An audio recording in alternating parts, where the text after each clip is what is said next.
이번엔 글로벌 특파원 리포트 시간입니다. 미국 현지의 생생한 분위기 신인규 뉴욕 특파원과 알아보겠습니다.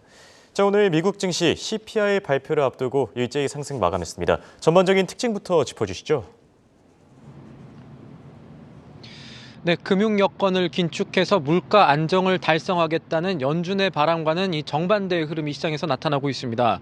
어제 이 시간에 말씀드렸던 대로 이 월가의 기관들이 내일 나올 미국의 소비자 물가지수 CPI 데이터가 예상보다 낮을 수 있다면서 추정치를 하향 조정하고 있는 등 물가 안정 기대감이 있는 것도 한 요인이 되겠지만 큰 틀에서 보면 현재 시장은 기준금리를 5% 넘게 올릴 수 있다는 연준의 말에 귀 기울이고 있지 않는 모습입니다.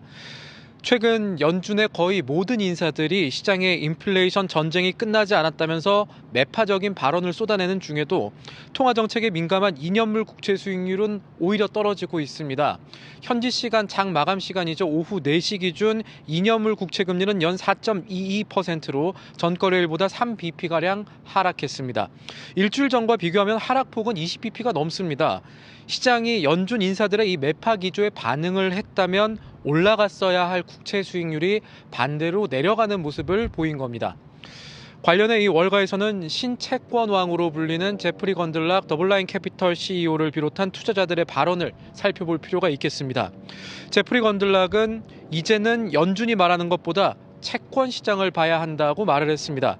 채권 시장 움직임을 봤을 때 연준이 기준금리를 연 5% 이상 높이지는 못할 것이라는 과감한 예측입니다. 베녹번의 마크 챈들러 수석시장 전략가는 연준은 과거에도 예측이 좀 틀려왔다면서 그리고 시장은 현재 연준이 틀렸다고 생각한다고 말을 했습니다. 그렇다면 시장에서 현재 이 매파 연준을 믿지 않는 이 근거를 짚어봐야겠는데요. 사실 연준은 데이터에 따라서 통화 정책을 결정하겠다 이런 기조들을 유지하고 있는데 연준이 정책을 사용할 때 판단하는 지표는 본질적으로 실물 경제와는 조금 시차가 있는 후행 지표일 수밖에 없습니다.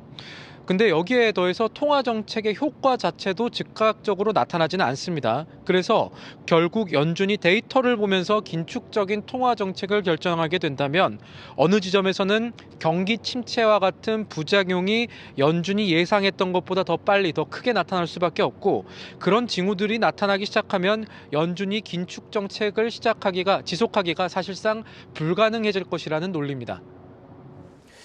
네, 연준의 긴축 리스크를 두고 시장의 분위기가 조금씩 개선되는 것 같은데 너무 이 시장의 투자 심리가 과열되는 게 아니냐 이런 평가들도 나오고 있습니다.